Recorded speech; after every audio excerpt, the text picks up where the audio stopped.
players usually like to kind of grab. You see on that far backside, this is the side you don't want, basically, right? And what becomes really important here is getting the middle control, the kind of line you see down the center here, the electric in the middle buildings here. This is where a lot of the loot ends up holding, in particular after the updates this season at some point. The main building, which is on the far left. So what usually happens between these two teams is that none of them land at the far backside on that far to the right there. They end up just fighting and getting scrappy over the middle, and then it basically a player goes down early. It's about who hits the shots, has better angles overall. So for them, it's gonna be an interesting one to see how this plays out. We saw, like you said, how it played out last time, and it was very much so in the favor of Malibu Castillo. Yeah. We'll see, man. This Grand Royale, maybe it's a little bit different. Let's keep it going, though. Misty Meadows, Deceptos versus Andalex. Now, of course, I feel like we also have talked about Andalex all year long. The big thing with this trio is just, well, both of these trios, obviously Starster and French trios, they both will probably do really well, even though, they're both sort of in this Misty Meadows area. Both found ways in previous FNCSs this year to sort of coexist in a way and have successful tournament runs. You saw there that obviously Floki's team was on the far left, and you saw at the same time that Andalex's team was on the far right. That's what they used to do in Season 7 when they were contesting. This season, what they've done is both land on the east side because of that new area, the crash site up to the northeast of the meadow. So they both land in the right square here, kind of splitting it down the center, usually try and fight for that and disengage. And this season, Floki Clement Deceptos really were winning that, right? They placed 4th, whereas Andalex's team ended up placing 12th. So off spawn, we're used to seeing Andalex's team dominate in previous seasons. Now, with the kind of switch up this season, it seems like Floki Clement Deceptos are getting a little bit more ahead of them. So with this rematch, this is now the 3rd time, maybe even more if I can remember back earlier than Season 7, that we're going to see this exact same setup. And I want to see how that comes with Sky's team also landing very close to the kind of disco house to the southwest. Will he push in? Will he take the west side? Will Floki's team go to the full west side again? Like, nesting fight is always really interesting. And I do just want to quickly give them their flowers. Floki Clement, this is another one of the few teams that has stuck together over the course of the year. And watching their progression as a trio, they've only gotten better as teams as the years gone by. And I'm really excited to see how they fare in what is the biggest competition now this year. I think them and Cammy Setik might be the only 2 teams who stuck together that are still here throughout the entire year. Absolutely. Got to be some of the favorites, I would say, coming into the competition, right? Especially some of these right? Especially some of these teams we've already talked about, but the list is quite long. Super quick, guys, what I'd like to do is actually shift gears. Let's talk about predictions. We only have a few minutes here before we jump on that battle bus. Let's kind of talk things through and talk about which trios we think could walk away in that #1 spot, especially with this shakeup of double points. Me and Reese Hub, we are in agreement. Cammy, Seti, and Teak, they just come off the high win. These guys are absolutely on fire right now, but the question becomes, Reese, can they keep that rolling in the grand finals? I think so, because when you look at the Cash Cup and the Cash Cup Extra that they played immediately after, right, in the week after, they were still in the top 5 for both of them. Like, they were still on that performance. And if you know anything about Seti in particular, he's a grinder. I had the pleasure of speaking to their coach, Sven, who coaches the entire team for a long period. And a lot of the time, almost 50% of what we talked about was the mentality of the players and how much work and effort this team actually puts in. And I'm thinking, after a victory, they're not just going to move on. They're going to keep that grind up, and I fully expect them to be on top form today. Yeah, look, I just want to say, I can't believe they are now allowing Zeke to get a prediction as well. I know. They're allowing him to stand up, and they're giving him predictions. Wow, this guy has the one. I went Flowis, Scram, and Hellfire just because I really believe in them as a trio. I think they have the fundamentals right. They were incredible, obviously coming second in the FNCS that Cammy City and Teak stomped. And I think when you look at what they can do, all of them understanding their role and how to play these games, I think they're going to be a shoo-in to do well over the course of this weekend. Dude, it's time, but guess what? We're about to kick off the competition. Let's go hang out with Shy Wager and Sancho West, who's back in the saddle. I missed you, brother. Thank you so much, Zeke, Levin, and Reese. Welcome to the Grand Royale Finals. Take a seat. Are you ready? Because it's time to get going. 2 days of awesome competition, Sancho. A crazy format as well, but it all starts right now with game #1. Yes, it is going to go down here, and thank you so much, Zeke, for the welcome back. And I missed you, Fortnite fam, and this is what's so exciting. It is the premier region of competitive play, and I don't know, man. We saw my prediction. My prediction right there, I have to go with Aqua, Reason, and Fast Roki. Sitting in the middle of the map, Boney Burbs locked down. Aqua always going for height. I know low ground wins championships, but hey, I got to believe in the boys. Listen, I was on that path a little bit, but I hopped off the high ground bus. I'm going with Anas, Queasy, and Thomas HD. Caddy corner, not really scratchy anymore. There's no one really around them at all. So if they can get a nice lead on that first day, it might be fine. But there are those day 2 warriors that have records for setting points. So we'll see what happens. That being said, though, so many great teams all across the field, Sancho. The format to get here, everyone just had to win games over and over. So it's going to be cool to see who now wins in the lobby of all the total winners. And it's definitely going to be cool to see because tomorrow is going to be double the points in day 2.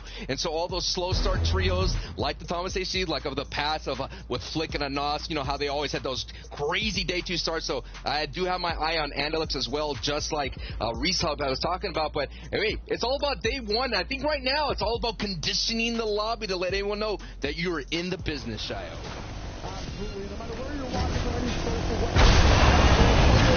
guys doing overall as well. Throw some tomatoes, get those emotes, throw whatever skins you have, rock them up over and over again, because this is going to be a nice 2 days of competition, 6 games obviously on each day. We'll see how things get rolling as that battle bus is ready to go. Players dropping all across the field and the map.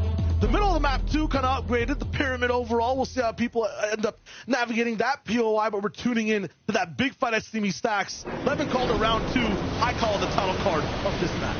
We're talking about the heavyweights of the Steamy Stacks going toe-to-toe, and we've been seeing already what happens when Andretta and Savage walk out. They came in second place with Ref's Guard, but it has been Struggle City with Savage, Benji, and Andretta. I'm worried right here, man. The tournament is at stake. Absolutely. Andretta already possibly going for a 50-50. Yes. Oh, no. Tossed in the trash. No, no. Behind him. Recycle. Oh, no. Balabuka also rolling in. We'll see what Shiza can do from this side. Anything is going to be possible. I'm not even sure. Savage is rolling around. This is just chaos. Benji, no armor, nothing at all, no shields. It's going to be absolutely disastrous for their team, especially with Andretta down so fast. Exactly, and when that trio loses one member, as you can see the results, they get ousted and booted right back to the lobby. Savage is on borrowed time, and wow, already fireworks are happening here. Janice gets knocked as well down in Believer Beach by Tuna. Yep, and if you guys want a weather report for this fight, what basically happens now is Savage goes on vacation, probably somewhere towards the outsides of the map, maybe trying to get those reboot round cards, but no, not there. Wow, great work here. Malabuka showing that he's still the king of Steamy Stacks. Yep, head-to-head fights also over at Misty Meadows. X-Squeeze handle, X4ZR rolling in. We'll see if and what's interesting here is Andalex's trio has kind of staked a claim in here into Misty Meadows, and usually it is split, as we highlighted in the opening with Floki's trio. But we got to be concerned here if you're an Andalex fan out there who's looking for a 2-time FNCS. This is a slow start, and Bubak is not easy to avoid. Not at all. We see a little bit of the replays rolling in as well in terms of how things go. In Steamy, a few picks here and there. I would have to say it was when Andretta went to the trash. And all that upended everything so quickly. It's all about the all-ins, right? Sometimes you really have to push for it, especially when you have 12 games to work with overall. You saw it go back and forth a lot at Steamy and Misty. Sometimes it gets explosive the later the competition goes. In that first game, everyone's playing so close to the chest. It's only Savage's team that's been knocked so far. And you're taking a look here. You know, Floki's trio is already gone. They usually land on the east side of Misty Meadows. So what does that give Andalex's trio? Well, they have options now. Now they have people landing at Disco. They have Skype, who they've already crossed so many times in the past here. So let's see what happens. Because you remember that one season when Skype was kind of contesting there at Caddy Corner?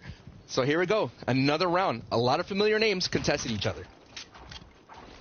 This fight should be on a timer as well. With the zone so far away, you have to assume that Caddy team's going to be moving at some point.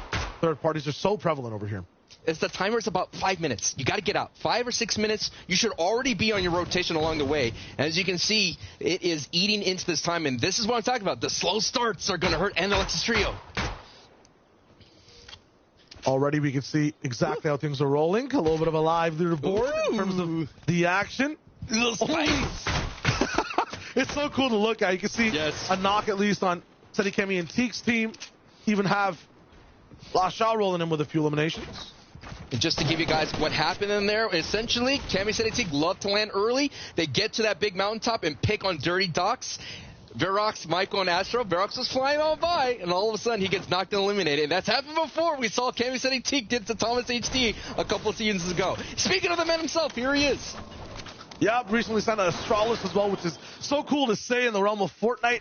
An Osteron Guild, Queasy also rolling in on the side. They have so much space to work with. This is the first time I really see them kind of, stretch, be free, or ready to rock in game number 1. Was this your prediction? Was this your prediction to win it? Yeah. Okay, We're rolling with this one, 100%. Hit me with me. Hit it with me. I mean, I expect on this first day that they actually don't do absolutely amazing. If they do, that's going to be huge. But the big thing about this team is that they're like a ticking time bomb. When it comes to day 2 or like the last 3 games, they learn a lot, adapt, and really make up the points. In that day 2 format, Sancho, when it's double points, when a Victory Royale is 60 points overall and the elims are ramped up as well, like that is just heaven for Thomas HD and Austin Queasy. No matter what team they're even on, it just fits their playstyle. So I'm excited to see exactly how their story evolves over the 2 days.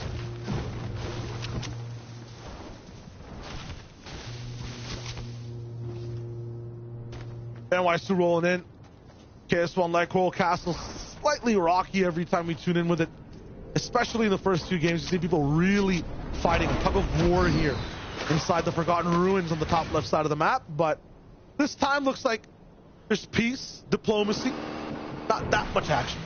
As you see the team up there from Southeast Stronghold, DKS making his rotation down, and already the defending FNCS champions are making their move like clockwork and finding themselves a gift of the llama. This is going to be a great thing. They're going to be gifted all the materials. They'll be gifted the chili chugs, and take a look at that stat here. They set the E record for most elims in a singles final last season with 34, and that was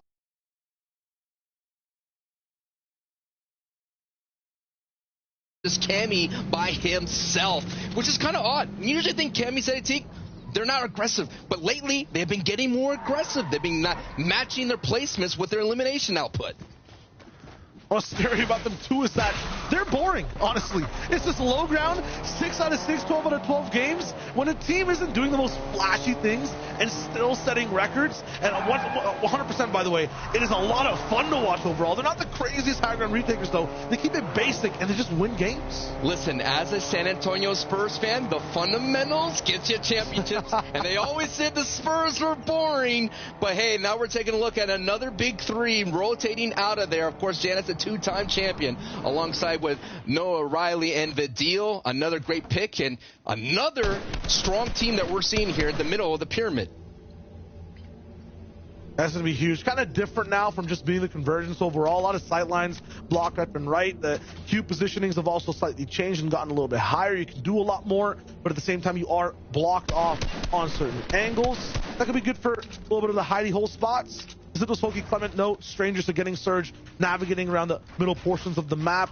Controlling center this fast, I'm excited to see exactly what they can do in Breakdown. And what's exciting for this that Misty Meadows, you can see that they were able to get away scathe-free, and look how fast far. That's what we're talking about. We saw Analex, he was already in Misty Meadows, and look at this trio that's also landed there, using that crash site, rotating out early, and now look at this, Fastoroki, Reason, Aqua, now we're seeing their plan, and they're pushing into Stealthy Stronghold. So now you talk to me about why you think this team has the pop-off potential. Why is it now? Because every FNCS, whoever's rolling with Aqua, it seems like the only move he knows is all in, and the chips never roll his way.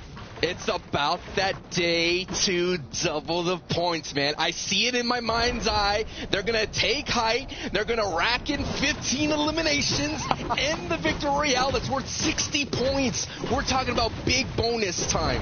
That's what's going to happen. Absolutely. We'll see a little bit of a zoom out on the bottom right side of the map. Look at the zone.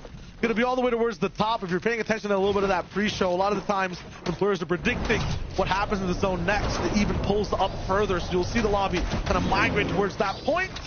We'll see who can actually control the game. And they didn't put my man Aqua because he would get every single one right. This man is dead center in the middle of the zone. Fantastic. And already you see that Stealthy Stronghold team has a little bit of higher ground, so it's going to get quite chaotic here in the end game. Yeah, so what are teams doing right now? Why is everyone just in cars, in the bases? What's the most interesting part about this mid-game? It's all about racking up damage and keeping track of something called Storm Surge. So if this is the first Fortnite tournament you're watching, basically to entice teams to actually do something. So me and you, Sancho, don't fall asleep while we're casting, right? So the viewers have something to watch. Everyone needs to do damage above a certain threshold. There it is.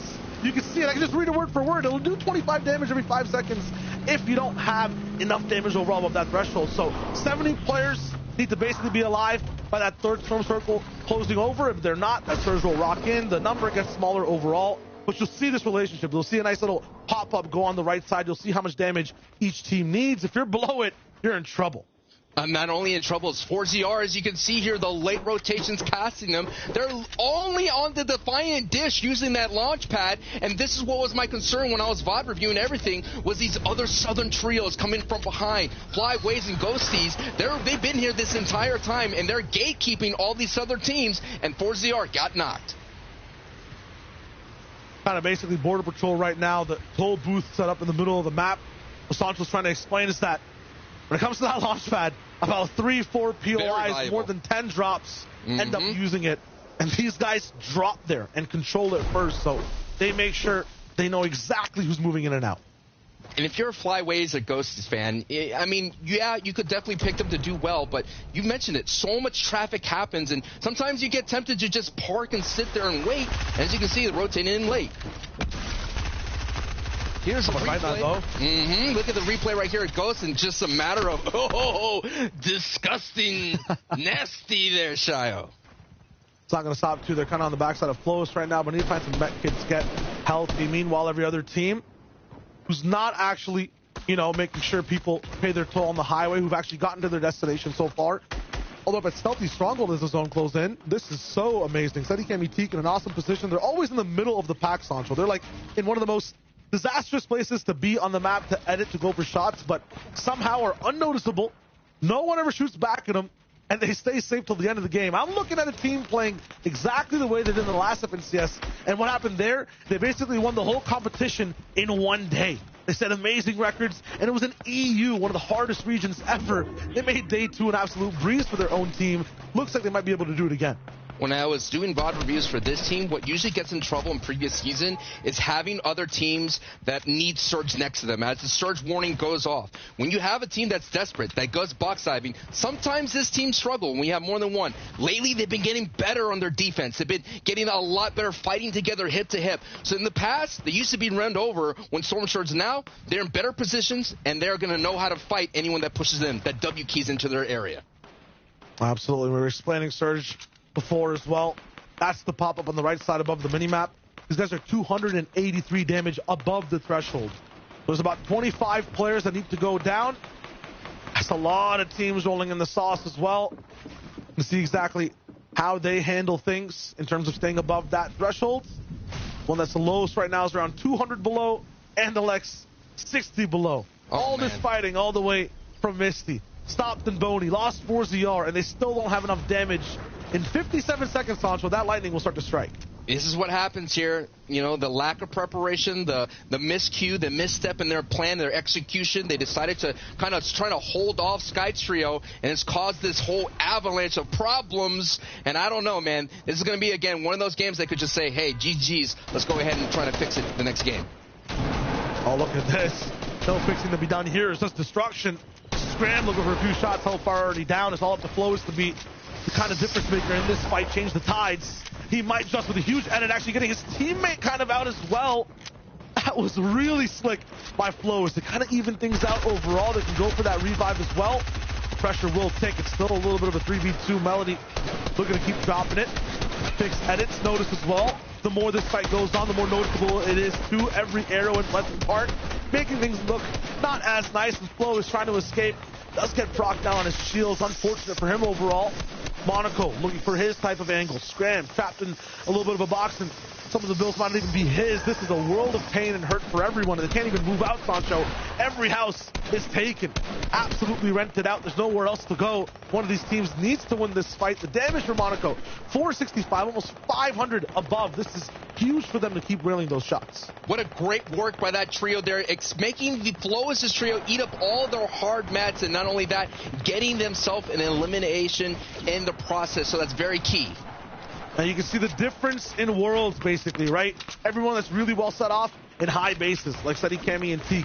looking to see what they want to do. Aqua all the way in the crash sites. Then if you look at this right now, kind of the poverty line all the way towards the zone. Gone. People struggling. Yeah, Andalex inside the zone as well. They're all in box fights. They're just desperate. Teammates also down. Hellfire gone. Scram with some amazing shots, and that team's also getting targeted by Surge, so that's a double up. And now they're just going to have to do this with 2 players overall. Big surprise considering that trio Scram came into second place last season, but now we're looking at another trio to be a lot better here, newly formed for this one. Vidil, Noah Riley, Janice coming from Believer Beach. And hey, this is what I'm talking about. Procrastination is going to get you in trouble here, but luckily they have the box fighting skills kind of bail them out. You know those people that like never study but all of a sudden still get an A? You know, like that's what Janice and Vidil, Noah Riley are doing right now. Very academic. There's Noah Riley. One of the things that Noah Riley and Vidil especially just like to do a lot is go for those isolated box fights to keep up with Surge. We saw it at the very beginning of the year. It's going to stay the same all throughout.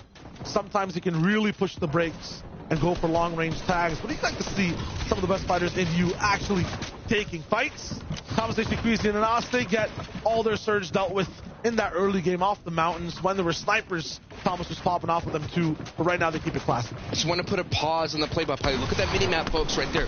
Look at how many trios here are rotating late into the Stealthy Stronghold. That's the issue that you want to avoid. You want to have a clean rotation, and that's what Thomas Queasy, look at all the obstacles that they work through to get into the safe zone. It's a wave of players. The tsunami is what's going to look like all the way at the very end of this. Everyone's going to start to stack on top of each other. That wave of players, the boxes will start to just get higher and higher overall, but there's some impenetrable walls. Thomas HD is trying to set a box. Another player here as well. Some of the top teams, the worst thing, absolute disaster, is getting stuck on the rotation. Queasy and Anas are already down. One of the teams that had a free ticket, a ride all the way towards the end of this game. It's a max pull zone for their POI, and they struggle getting to it. That's what happens. So much has been used right now. Thomas HD on the back foot. Does have a launch pad. He just wanted to extend himself. I mean, he's not even near the placement points. I think he's just on the cusp of actually getting a little bit more of a chunk. If he could make it past the 25, but that lobby focus, oh my goodness, it's strong. But he does have the heals, does have the chug splashes. Just needs to go ahead and stabilize. Stabilize. Woosa. Woosa. And who's the one actually making all this chaos happen? It's Tayson and Chapix. They kind of started on this side of the map. They're kind of feeling fresh at home.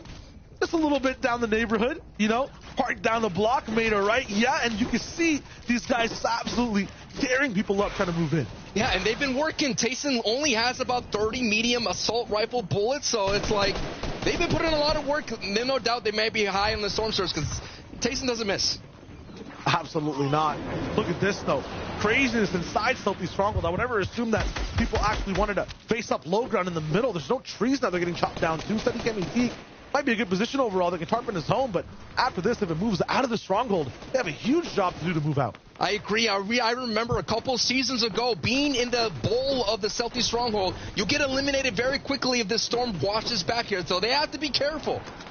Yeah, and I really love this overall update for what the points look like right now across the board. Flyways, Ghostless, they're looking really good in terms of just being ahead of the pack entirely. The eliminations, the guarding they did overall makes them just be a little bit further ahead, taking out XP Sports Dark completely as well. Puts them about double the points of anyone else. You can upkeep that lead, but this is where the ties kind of change. All those mid-game warriors maybe doing so much work will be put slightly behind everyone who's been on these high spots waiting on the Guardian Towers of Stealthy Stronghold. This is where they get to play. This team, not so much though, because it's just Thomas HD. He could do it though. We've seen him clutch before. I know I have to go back all the way to season 4. This man clutched so many times at the Sentinel Graveyard. Yeah, let's just go back one season, 2 on Oz with some of the craziest point swings as a solo player. I think he started that trend of, hey, game 1, my teammates are down, let me just clutch up 20 points and keep us in the running. The win condition of Thomas HD right now isn't getting a huge pick, isn't just getting total high ground or trying to win the game, it's just trying to stay alive, stay on top of placement. 97 damage above the threshold. He just needs to land a few shots, doesn't need to convert them into anything. Make sure the mats are fine, pray for those zone pulls, and just stay in the game. That's what's all on the line right now. My concern is that Storm Surge, only 66 above. It's going to take a knock. Oh, my goodness. It is not easy, and he's going to have to box fight the Malabuka. That's not going to happen here, but now we're just seeing how everybody else is positioning here. And look at that. It's half in and half out. That's going to be the danger here. It's not only half in and half out in the Storm, but the Stealthy Stronghold splits that safe zone almost in half. Yeah, one side Stronghold, the other side just free farm fields. Not going to be too much action on that side, though. We're still looking at the outside, the danger zone, a place where no one can really call it home. Bad Sniper laxes the force down around him. He has nothing else to do, just kind of rocking down a timer, but it's not seconds he's counting. It's just materials, it's mats. Now just up to wood, 500 left. He's at a sliver of a spot. He actually tries to respond back to 3 players with a pump. Gets dropped down and runs into 2 himself. Karma and Kylie pick him up right there. If you're ever in that situation, you got to break the line of sight, move over, extend out. You just did not have enough hard mats to withstand. And, of course, when you see someone in trouble, the edit down was all it took to get him eliminated. And Aqua gets eliminated by Chapix. So our picks are not doing so well so far, but it does not matter right now. Let's see who will walk away with that Victory Royale here in Game 1 of the Grand Royale. Aqua going down really good for Thomas HD. Nice. Hits off for Stash as well. Okay. Why is it good? Because he's right above him in these layers. Everything in the space is just going crazy. Yeah, you heard what I said. This man will not box fight Malabuka. I stand corrected. I stand corrected. Strike the record. This man will go into that, and he got Malabuka really weak. Yeah, and players actually can't see the lightning or hear it strike until it actually cracks shield. So I think he heard Shizel's shield's gonna go down. He knows Malabuka's in trouble. He's going for the shots, but actually also smells and senses the desperation. Okay, he got the knock. Storm's gonna take out Malabuka. He's got the server on his side right now, Sancho. One player needs to go down for the Surge to stop. He's still kind of in a power play position. Just needs to delay. One of those first AR shots also hit Shizel. Does he get the elimination for it is the question. I'm not sure. There's Malabuka. Yes, is there another? Oh, almost. I don't think it actually racked in for his team. Maybe. It did? No, I was just saying the big thing that more importantly is he got the refresh that he desperately needed. He was really low on hard mats, got about 500. So now the Thomas HD clutch factor, the superstar that we know he can be, is now well equipped for endgame.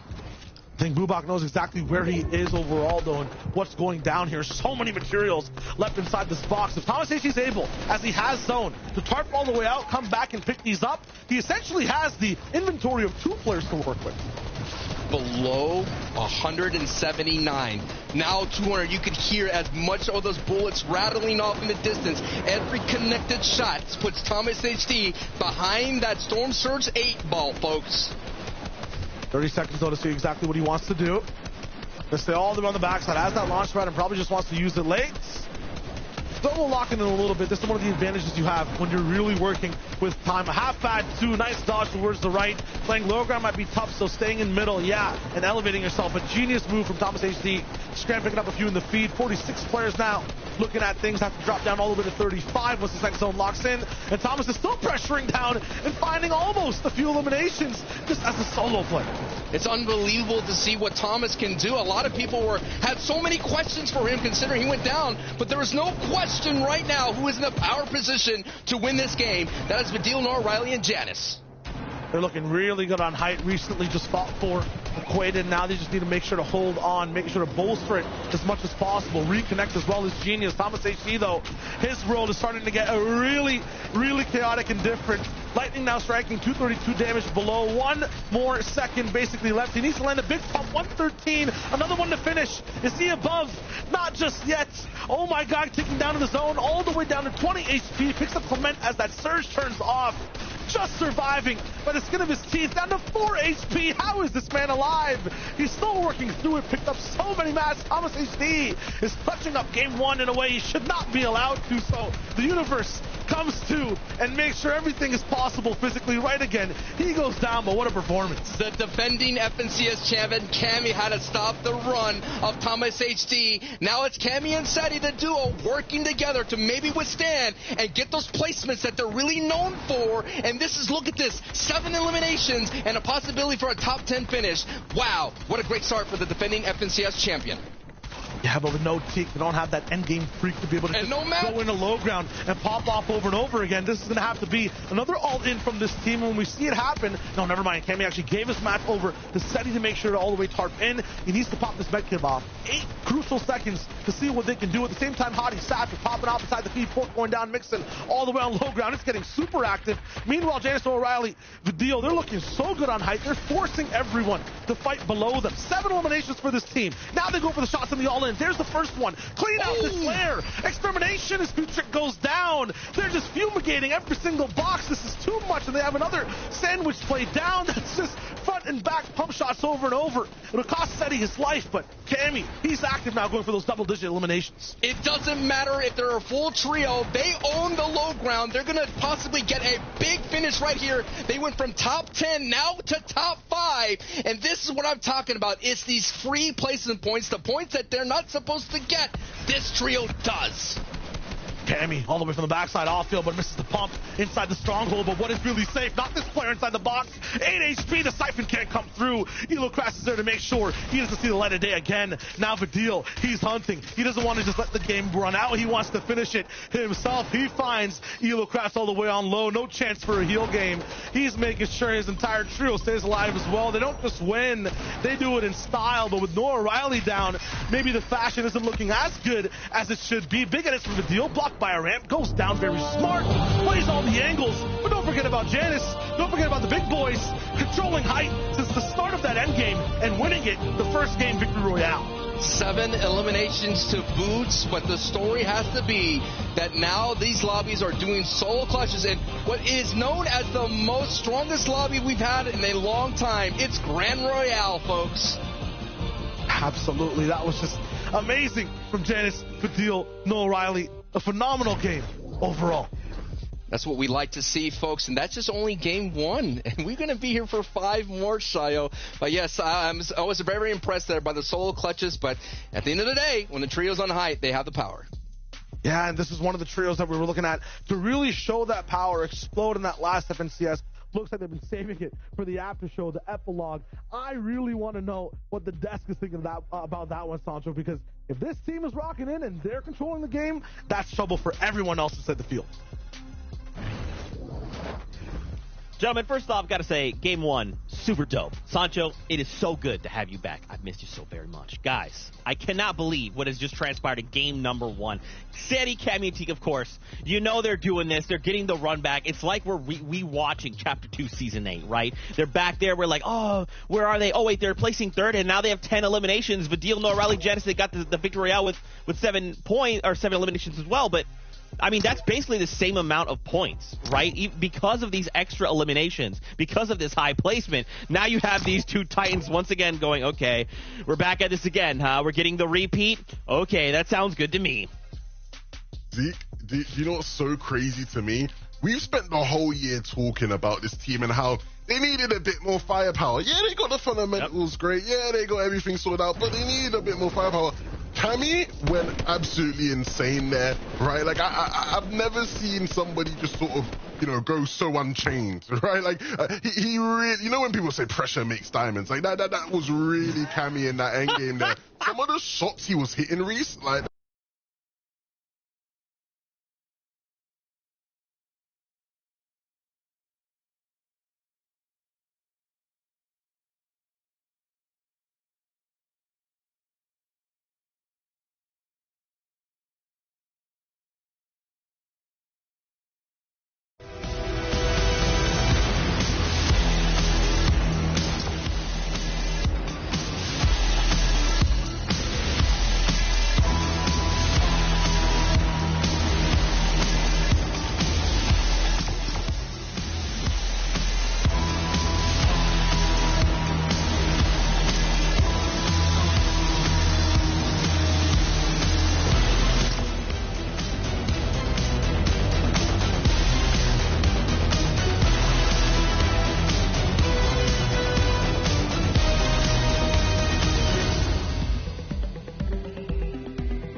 unreal, some of this. He should have went down about 5 minutes before this, right?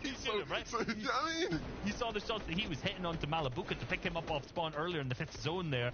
Now he's coming up with this massive clutch, getting up to the top 5, and he secured his team as a solo. I think that was an additional almost 20 points, right? Which is a massive swing. If you think across the span of 12 games, that 20 points alone that he got was so incremental, right? It was obviously rough to see Quaid's team go down. We saw the complaints coming out about the storm surge coming through there, but Thomas absolutely made the most of that situation and clutched up, and that's what you need on your team. You need a guy like Thomas, and this is his week, clearly.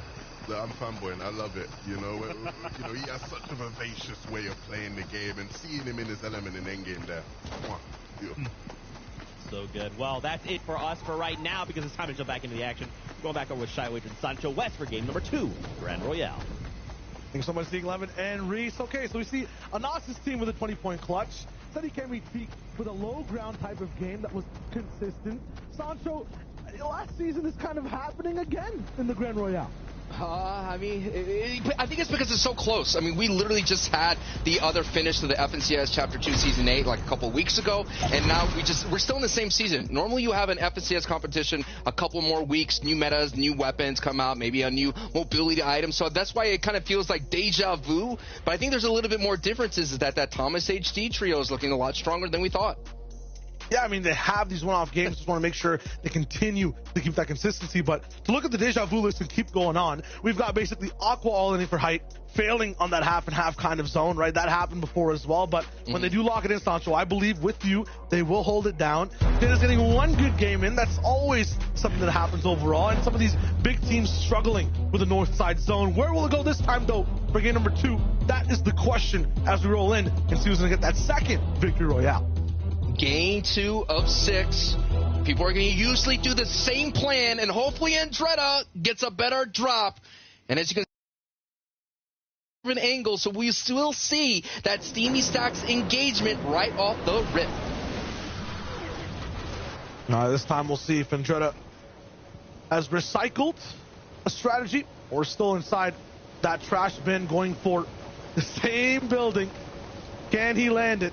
Mustache 2 is rolling in with it. Right on Kurama, getting electric. Just got to see here, Malabuka, Mustache, they want this onto that. You can see the power they have. And then once again, Janice goes down early in Believer Beach. This is the second match in a row that has happened. And even though they were able to get the victory royale, you got to be a little bit of you got to be concerned. Got to be concerned when you go down that early because eventually the odds will catch up to you. Right now, Sofli, if you're in Andretta, you're a Savage and Benji fan. You're happy right now. But like I said in the previous match, they cannot go down. If one of them goes down, historically, Malabuka just runs them over right after that. They need to get the early knock to be able to survive this engagement. I'm sure the fans might be happy, yeah, because they might just be a little bit alive, but Andretta, no way to really have a conversation at long range, just an SMG and that lever action rolling in. Savage at 1 HP has a few shields. Andretta will actually want to look just like him, put on the same clothes, aka no HP whatsoever. Benji Fishy already down. Savage now at 101 HP to roll in, but most of it just shields. These guys are looking clinical this time, Sancho. Before, it was strugglesome. It was a little bit fractured from both teams. It would go blow for blow inside this boxing match to the face over and over. But this time rolling in, Malabuka, Mustache, and Shiza look like they have trucks attached to their fists, not gloves. They are rolling through Savage, Benji, and Andretta. Last season, the results of these kind of fights led to a 23rd finish for the boys of Andretta, Benji, and Savage. The only saving grace is that last game, they got double-digit eliminations in the Victory Royale, and if that was to happen again in day 2, they would shoot up the leaderboard. So that's what I mean with this kind of format. It's different. All these players that haven't played in this format, and so we got to keep an eye on that. And the other thing we got to keep an eye on is Andalex. Do they hurry up? Do they pick up the tempo? Because last time they really hurt themselves by taking too long trying to pick on this team out of the Disco Club. Yeah, where else will they get that damage though? Big thing for analysts like Suiz and 4CR, these north zones just keep pulling them all the way over to spots of the map where they're not going to be performing as well. Every time it's a little bit more southern, mountainous, or center zone overall, that's where they really can have control, dictate who moves back and forth. But when they have to be the movers, that's where we see a little bit of struggle. And that's what happens here. When that first zone's revealed, you have to have a plan to be able to move faster. And last time when I was watching the NA West, when I was covering that region 2 seasons ago, you see Arkham's trio, they have these warp-type rotations. You'd be like, wait a minute, 5 minutes, they're already all the way down into Misty Meadows? How can they be? I mean, these guys move fast. And that's what you got to do. You got to move fast. Everything is on a timer right now, and all these Fortnite pros know that timer. And considering that Noah Riley here is going to have to work as a duo with Vadil, actually, correction, the reboot band goes off. Now they're a full force trio. So we're seeing that trio could handle the little bit of issues. They could come back at full force, and they could win a victory royale. And just like utilizing, you know, all aspects of the game. If there's a reboot, you know, use it. You know what I'm saying? I think Janus would just even go down to fall damage to be able to get rebooted and keep that regular mantra up, even if he's uncontested. And at the same time, you'll be able to have a longer reboot card time. It's been a change. I know the last season has been in there, and that's definitely helping out, not only in the competitive scene, but in pubs. And now, Thomas HD looking good. And this is our teams right now. And this team's in 2nd place. Thomas HD's clutch was able to get him to 8th place coming into this match. Nice. Eddie Kamitik, this POV actually gives us a little bit of insight to where the zone is as well. It was calling completely north, and trouble for Analex's team overall. But if you look at it, it's kind of central towards the right. We're looking at Dirty Docks. We're looking at maybe even a little bit of a retail pull, depending on how things are looking and feeling. And Mr. Datik will have a lot of control over every team that wants to go back and forth. Flyways and Ghostless aren't done yet with their fights. They're still bullying people, but this time it's looking a little bit more scratchy. These are the kind of fights that are definitely scratchy because of that pad. You could have disengagement, just like kind of in Steamy Stacks. The IO vehicles as well. They could get out of people, go into Weeping Woods. One of the things, though, that really worked for Fly Ghosting and Waze the previous round is they had a lot of people rotating late to them that were kind of weak, that had to use a lot of materials to get here, and just like that, Waze, oh no, in the woods. Oh, I love these plays. These are the kind of plays. Yes, sir. I love the car plays. It takes me back, man. That's the kind of plays you need to make to survive in the Grand HP in a dream. If you can't build, just hop on the whip and just end up double bumping and instantly jump out and win off the rip. This is crazy for Waze, turning a situation that should not be winnable into a crazy one. And he wasn't even in the driver's seat for that one. He kind of just Grand Theft Auto that entire car. That's just not allowed. That's just insane. And that's why we saw them get so many eliminations in game 1, and they start game 2 with the cheeky one. Let's go. Siptos, Loki Clement, not the craziest early game for them, and it never really is. They just end up rotating fast, end up just in Lazy Lake as well, picking up all the scraps they can. That was insane, though, from Waze. If that's the way their game is going, no wonder there might be a little bit of struggle inside endgame. It's just maximum stress at all times. Yeah, no doubt. Let's take a look at the replay. Folks, look at that green 1 bar. HP, by the way. 1 HP. How many shots does he dodge? That's one dodge with a 50. Back in. Samplify's like, wait, dude's in my car. Gets the siphon. Oh, my goodness. That for me, that's play of the season so far. I know we had an entire FNCS before, but in terms of early game, that's just insane. Let's go ahead and we'll put the clip right there. That is the play so far. Let's see if it'll be beat. I love it. That's the kind of, like I said, those are plays you need to make, man. I mean, it's kind of like they always say that, you know, you need to win your 50-50s. You need to win your 1v1s, and that was a 1v1. He had the first shot, and then all of a sudden, he gets bopped, gets down to 1 HP. I'm still speechless about that, but what was speechless was this team's performance last season. Yeah, I mean, left us just flabbergasted and wondering, hey, do we even need to watch day number 2? This time, though, no matter what they do on day 1, there should be a chance for everyone to just plot back and control things, maybe even pop off on that day number 2. The biggest thing about Seti Kamitik, though, is that how do you stop them? They're at such a niche drop that they know, right? It's not like you're landing at Steamy Stacks. There's 3 buildings like recent level we're breaking down. You can't really see exactly where the power points are early game. You can't track them in the mid game because they're kind of far away from everyone else. Dirty Docks is in their own fight 24/7. And in the end game, you want to control low. You know how difficult that is? And they have a wrap on it. It's just absolutely beautiful from them. Now we're seeing right here Michael Astro Verox cleaning up here the Dirty Docks with Lucia's trio. Lucia's really low at the moment here, and this is what Cammy Seti Teak want to see, because they know they could kind of dip in at their party if they want to, but Lucia tried to get away and gets denied. That's what I like. The best things about these 1v3 fights is when you don't actually take that much damage or use too many mats wrapping it up. So that's kind of what Michael was focusing on. Did it very nicely, barely anything used, and they get the control and just move out of their spot as fast as possible. Big boys rolling in this time. Also, Easy and Us, Thomas HD. I mean, last game, or every tournament, not last game, but last tournament, the tournament before that, their entire story just starts off with a solo clutch. I just feel like that's what it is. If we can check in the back, look for the stat as to if that is the thing, because I swear to God, Cianos with a solo 20-point game over and over again every single season. They're no strangers to that strat in this Grand Royale either, and they're going to be doing really good if they'll stay alive as well. And you're seeing what their strategy is for Storm Surge. They're going to dip into Dirty Ducks when they see that feed light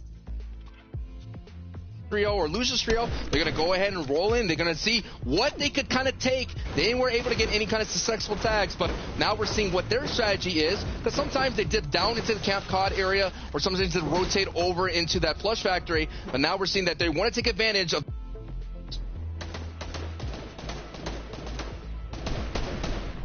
We'll dip by, we'll check out the merchandise. Meanwhile, all the way at Corny Crops, a little bit over. Screwy, Stompy, and Shady. Looking for their chance to do a little bit of damage. It'll be base-to-base tags, which are always the most difficult to manage because you cannot leave them on Do Not Disturb. And this trio is pretty much being put together. You have Shady, who's his first time in the FSGS. Scrivy, and the last time he was here, he finished 26th place in Season 6 of Chapter 2. But Stompy is their workhorse. This man is the trio Season X champion. I mean, they came in 3rd place in Season 7 in Chapter 2 with Pink and Nebs and Stompy. So Stompy feeling like, he wants some validation here. I mean, a little bit of disrespect in terms of not having a trio. And I'm surprised that Pink and Nebs dropped Stompy here, considering he's such a decorated veteran in the Fortnite scene. And people might just be switching things up all the way for the last tournament of the year, right? Trying out maybe one different flavor.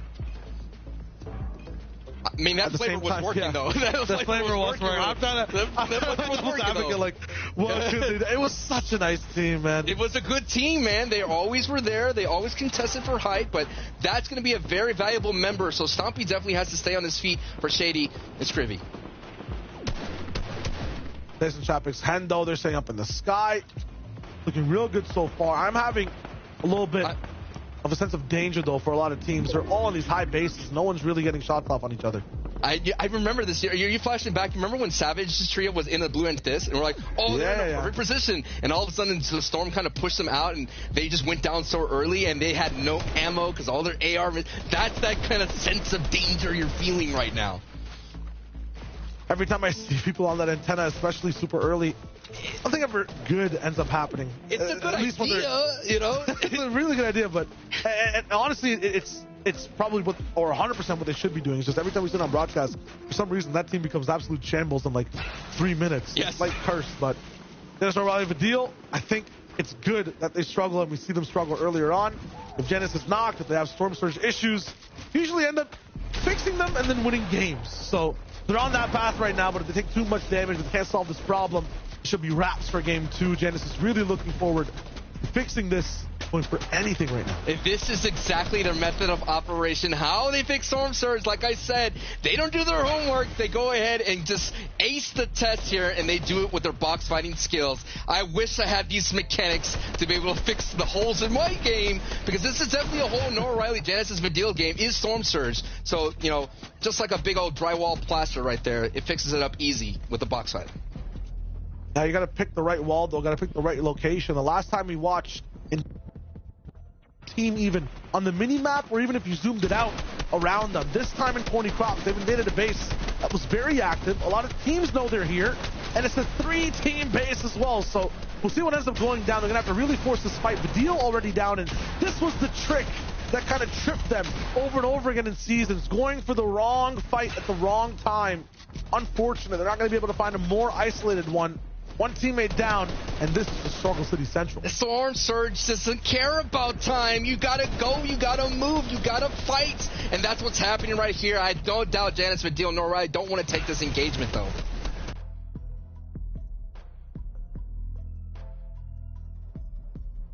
Make sure Vidal does not actually go down to that surge as he's knocked. Janus still going to lose his shields at the same time as Noah Riley tries to help.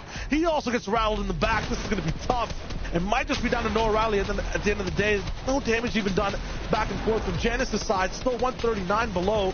Noah Riley with a legendary pump is looking for something, but cannot connect a single shot. This is the trouble. Vidal finally fully confirmed. Noah, do something. Find anything. One shot is good enough, but not going to be the total problem solver. Still 70 damage below.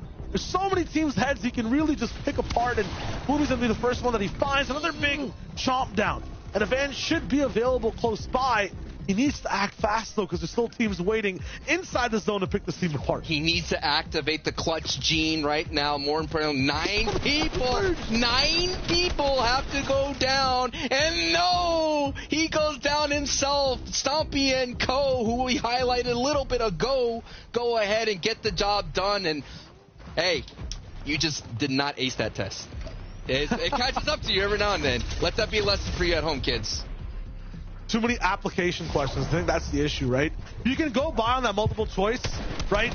You can go over the 50-50s. It's fine. But even Rakami said he teak right now. They're not doing too well with these quiz answers. 14, 3, 28. You're going up and down, plus and minus. This is just a showing for the entire lobby and how good they are with Surge right now. They're popping off. I was seeing this happening when I was VOD reviewing the Season 8 Chapter 2 finals. Essentially, a lot of the big names will take center positions, but you're seeing the sacrifice that you make when you sit in the center. You better hit your shots, kid, because if you don't, you're going to meet the big purple lightning at the end of the day. Let's take a look at the replay here, how it went down. On Salpy's side, the triple spray, doesn't matter how good your mechanics are, you're not going to survive that, brother. It's all about just laying down a trap, and they won the 1v1 fight against the teams at least, right? But when there's 3 teams and it's not isolated, when you're an aggro team and you're trying to go for these fights, that's where things trip up. It's a boxing match against 2 opponents. It's just not fair. And Skriwai from Norway got 2 knocks in that engagement between Nadil's trio. And it was something that kind of reminds me, that's what happened 2 seasons ago when Vidal, they would always get into these fights where all of a sudden 3 trios would be right next to them, and then they just couldn't handle it. Too much pressure. But what's on the pressure right now is Thomas AC and Nas. I mean, we talked about it. They didn't even qualify for Season 7, Chapter 2. They didn't really even hear. And that was such a big surprise. And they went ahead with that mix-up. And I think getting Queasy, an FNCS champion, was a great pickup. And no doubt, that's why it's your pick. But I'm excited to see how they do it because they're slowly putting it together. And it's not about what you're doing in the past. It's about the little roll in that arc, the Grand Royale. So let's see how that works out for the trio. Look at this, though. Seti Kami Teak. If perfection wasn't enough, one of the only teams to pull zone being dead center. I mean, this is just amazing. Shows how good they are with the rotations, map management as well. It's looking so good all the way up to this point. The ammo looking dope as well. They keep moving on towards the entire game. This is just genius. Yeah, let me expand on that. They're going to have the mats with the rotations. They have the mobility. They saved all that. They usually dip into everything that they have. They got a pad, they're going to use it no matter what. They're not going to hold on to it. So that is why they always get into the top 5 situations. And with their clutch mechanics, with the solo potential, that's why they get those bonus points. And they already did it once, and they could definitely do it again and again and again. Might look tricky, too, because you see a lot of their shields gone.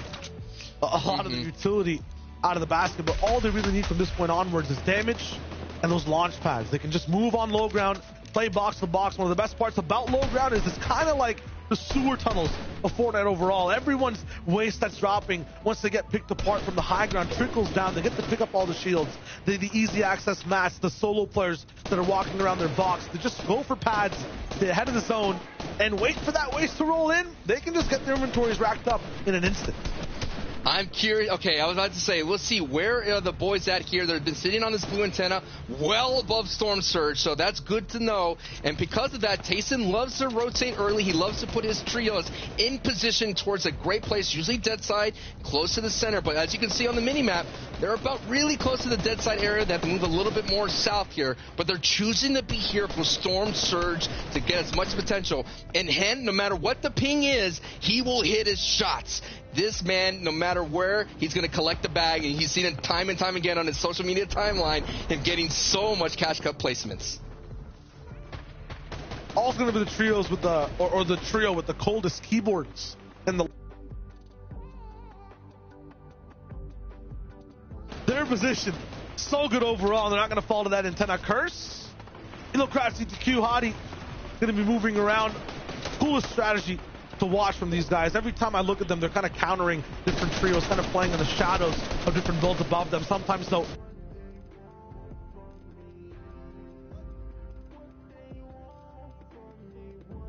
pressure to keep rolling. They're 187 damage below that surge. Really need to make sure to catch up on things. Maybe this is why they're staying so close to other teams, but it's going to be a struggle to get that damage at this point.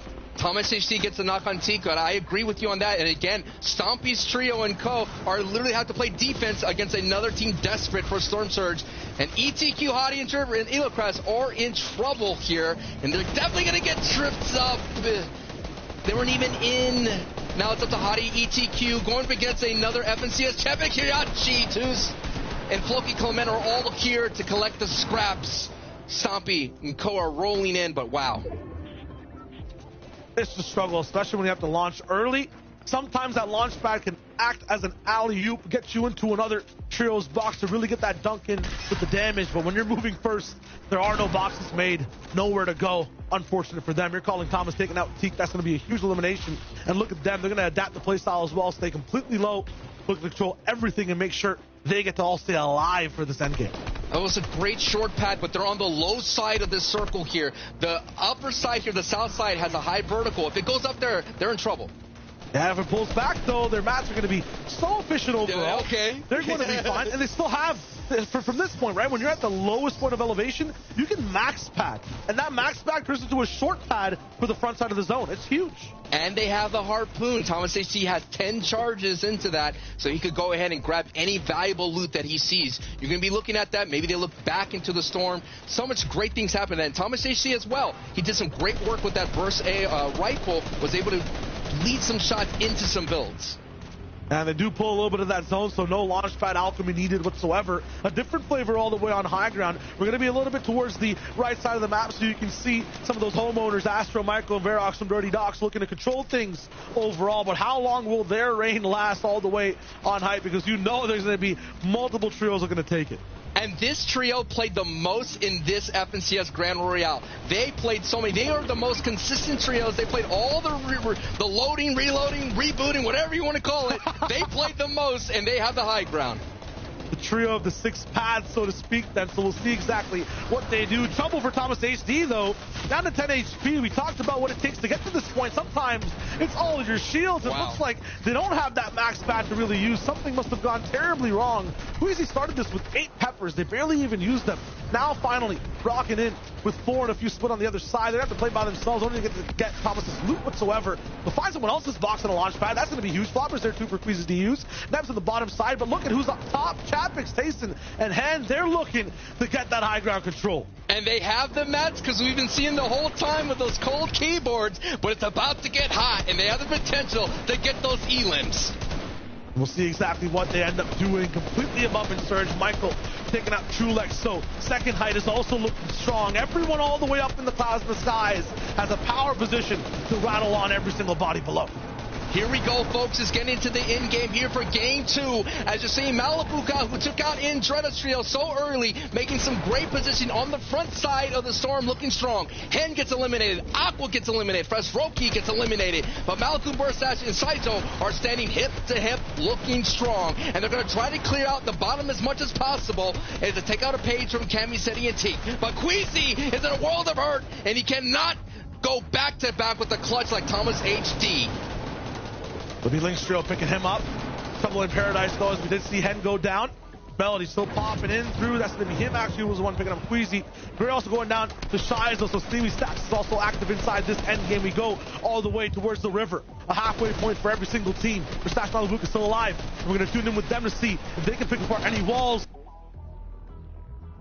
actually rolling in. A person almost diving inside the box. They don't want to fall down and go towards the water. Malabuka Mustache Eyes, they want to stay high and dry. At the same time, Scurry really popping off, continuing the eliminations. He rocks in. Malabuka with another Goomba Stomp step inside the bottom box, goes for a different shot, lands some big damage.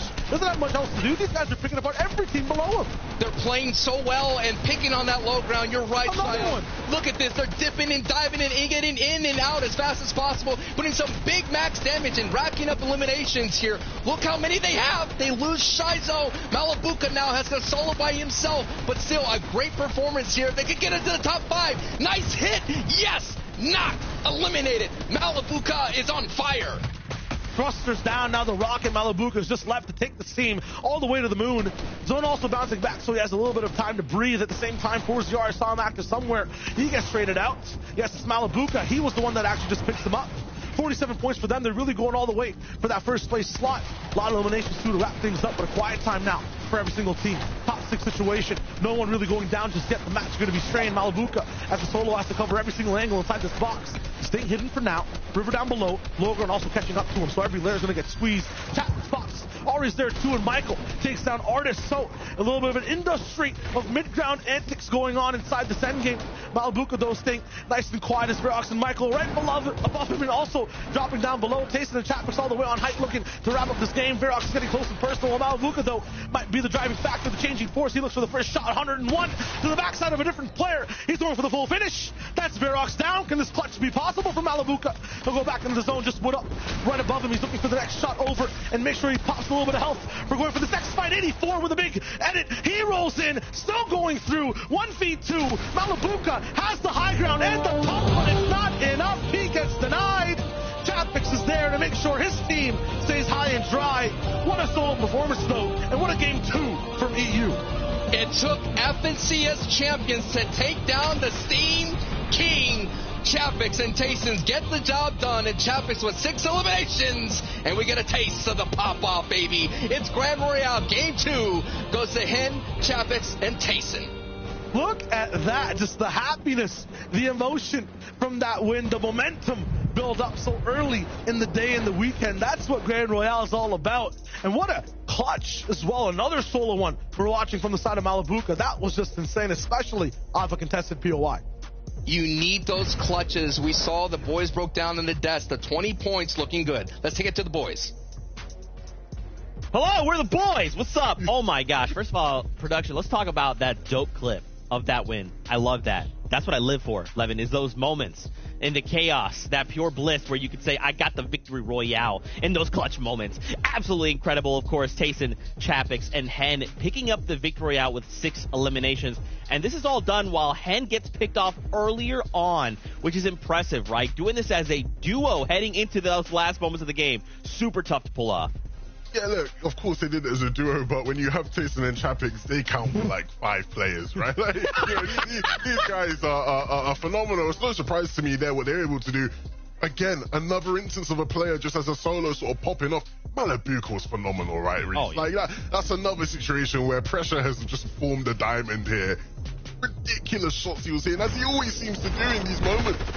Yeah, 100%. And it all started off spawn. Yeah, again, like, Malabuka was just on fire. Same with the whole team, let's be real. We saw the big beam onto Andrea from his POV. We didn't end up seeing it, obviously, from, what was it, when he was picking up Benji at the same time. And from this just sets you up. This is 2 games now that they've won off spawn. 2 games that they've managed to dominate so far. And it's not looking good for Benji Fish's team. And that rain continued into the end game as well, right? Like I said, that set them up. They got the Storm Surge damage there. They got the confidence. They got 3 more elims in the mid game, but when it came to the end game, like, the solo clutch was ready.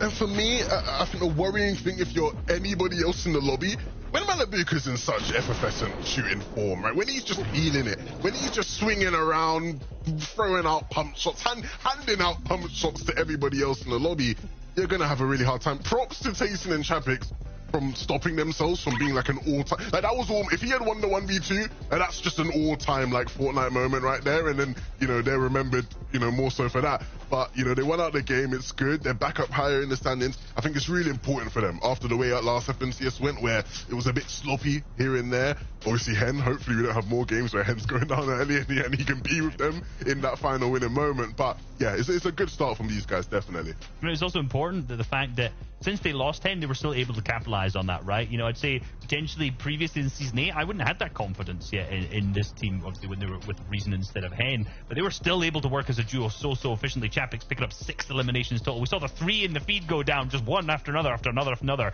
He hit the huge pop-off and clutched that up big time, and obviously that ended up winning them the entire second game. It's weird seeing that team on height to an extent, because there's so many teams in the lobby who you think, how come they're not on height this game? We saw some of the teams, right? We obviously saw the team that won game 1 struggling with. Have been incredibly stacked positionings all over the place, it seems. For a lot of these guys, it's going to be a battle. Absolute battle all day long. This is just game 2, Levin. Just think about that for a moment. I'm also thankful production cannot record me, because when Chapek landed that last one pump, I about lost my mind. But, you know, game number 3. All day long, kind of sounds like a war, Sancho, right? And that's what it's going to be for all these teams, especially if you're taking down 2 players and that last solo just levels completely up.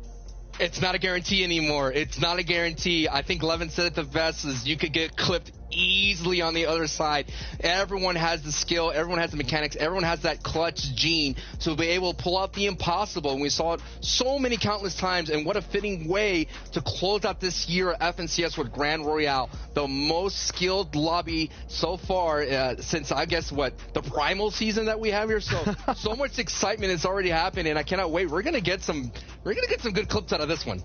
Absolutely. Game 3, sometimes that turning point as well for a lot of teams. That's where they start to go towards their plan B. So we might see a lot of different things off the rip, off spawn. Might see some new contestations. One's going to be the same, though, Sancho. Who do you have at this time, though? Is it Mustache or Mr. Savage rolling in at Semi Stacks? I don't know, man. Malibuka is handing out pumps, like Levin is saying, left and right, like it's flowers. I mean, I want Andretta, Savage, and Benji. I mean, it's just showing you that whoever walks out of that power position, that power POI, will do well. It's just historical. And Benji could just get off the mat. They could get rolling. They could definitely have something here. But it has to start now in game 3. I mean, yes, you could rely on that day 2 where all the points are doubled. But at the same time, Malibuka could double the points on you. And you become easy from a 2-point to a 4-point. It's game 3, folks. We're going to have the ball. We'll see that fight actually drop off later as the bus starts all the way from the bottom side of the map. But at the same time, lots of different teams will be looking to land and hold on to their lead. We have Hen facing Chapek all the way at that top spot, 80 points. Kefi, PKR, and Melody rolling in just 9 points behind them. And then Michael, Astro, Verox, they started on top at height, and they stay inside that top 3. The only engagement right now that will be happening early, we'll keep an eye on the feed, is and Floki's trio. They tend to split. Floki tends to retreat. Well, we'll keep an eye on that as Michael takes a knock on Patrick. That's a Dirty Docks engagement as well. That's kind of happened.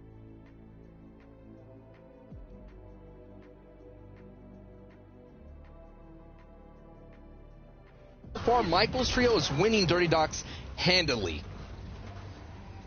It's cool to see that fight as we roll in as well. Is this actually active? The drop is so important for this one. Shiza's also already getting rattled from long range. I think that's either a pistol or someone of SMG. Michael taking out Putrick, so they're really going the whole way, the long distance. Savage with the drop. This time find the weapon first, but once again, they don't have the God drop, Sancho. And not only that, an SMG to start for both of them.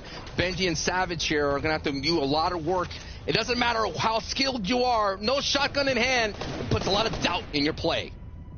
And Dreda actually ends up controlling the high ground for the power building. They absolutely do. And he actually picks apart Mustache, who runs up and just gets into his stacks. This time, that solo clutch team might be put on pause as Dreda, Benji, and Savage get to play a game. So what's going to happen to Malibuka's trio is they're going to use the stacks to kind of fly around and look for an angle to maybe double up on somebody. They still have to be on high alert here, and Dreda, Benji, or Savage here could essentially still go down, but this is going to be in their favor. This is what they need to be able to walk away in this engagement. I think I also just saw Stompy take out Chapek inside the feed, so yep. something happened all the way over at Craggy, maybe even somewhere else, who knows. At the same time, Benji is going to give these guys a little bit of a stamp on their exit tickets from the stacks. Benji, Savage, and Dredda are not going to let this go. We've seen it before. Last FNCS, they would disengage, and these guys will chase them down. It looks like they're going to possibly disengage. I'm just taking a look. They went to Pristine Point. Okay, normally they go south. And last time they went south, they got kind of sandwiched by Michael's trio. So this time they're going to go ahead and disengage Pristine Point, but you have to watch out because the Elocraft trio has tend to third party into the Steamy Stacks and pick up the scraps. The Malibuka looking like a delicious scrap right now. Yeah, this is literally, I think I have a Season 8 VOD pulled up from the FNCS. We saw Savage under a ramp. We saw Malibuka and Mustache just chilling inside one of these rundown houses. And Hadi just moving around in between looking to see what he can do next, maybe even pick up the scraps himself. Let me plant the seed. I mean, we saw Hadi. They finished second place, the first one, but this is the seed I'm planting, folks. Look, as the tournament goes on, Hadi, Elocraft, in the past with Tripper, they would tend to start pushing in. This is what got them a lot of heat on the social media, right? The people didn't understand that this is the perfect play to make when you're seeing a kind of a drawn out, a 50-50, a slugfest happening in Steamy Stacks. If you're the team that lands in that Orchard split, you push in, you take advantage, you get those tags, maybe get an elimination here. So Hadi, ETQ, Elocraft, we're waiting for them to pull that card out of their playbook. I think they definitely understand that something is slightly off right now. They can't really put their finger on it. The big thing about this house, too, if you're looking at that blue pistol, still has that ammunition drop on its side. The same thing with the AR up top. It's not looted, so at some point, ETQ Hadi Elocrats will end up rolling through that front door. Almost kind of walked in.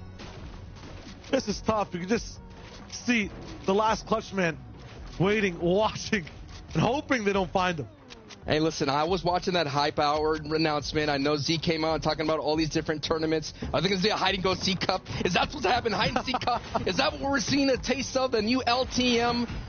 No, that's not true. Listen, we don't know anything. Casters, we don't know anything. I was just as surprised for all the announcements, but I am so excited for the duo that's going to happen as the Asian FNCS champion goes down. But Malibuka, he's here to fight Shio. I've been looking for this Elam going to be huge to just get a few points in that this team would be strangers to losing off spawn. Another big shot on the Elocraft. Hold up, I realized it just popped off in that last end game. It's not the 9th zone anymore. You can relax. Just go down silently, slowly. Be a normal solo player for once, please. Or do the impossible. You got 4 shots, you got 3 heads, and a green pump. I mean, the odds weren't stacked even anymore against your favor. I'd be surprised, but there it is. ETQ with some fancy little edit play. Keeps it simple, keeps it secured. Malibuka's still hot, overheated after that last game. It's tech that I don't.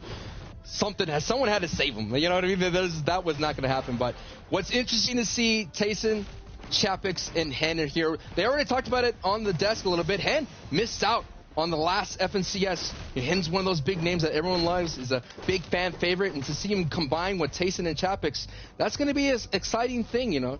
Tayson going for the 4th FNCS champion, Chapix going for another FNCS trio champion. So that's what we're talking about, the skill of this lobby. There's a lot of FNCS champions roaming around. Deox also rolling in. Crow, the company, I mean, this trio looks so good. Last FNCS, the Spaniards overall just kind of not really contesting, Seti Kemi Teak, but landing beside them in the first game, swapping over to the left side of the map, maintaining the pressure all the way from Believer Beach and making sure nothing's going to stop them whatsoever. They're really a force to be reckoned with. Just a quick thing, yeah, I agree. They had a great day 1. They finished 10th. Dangerous to watch out for. Look at the danger to watch out for here, though. This is the isolated fight I'm talking about. Look at the mini-map. No one else.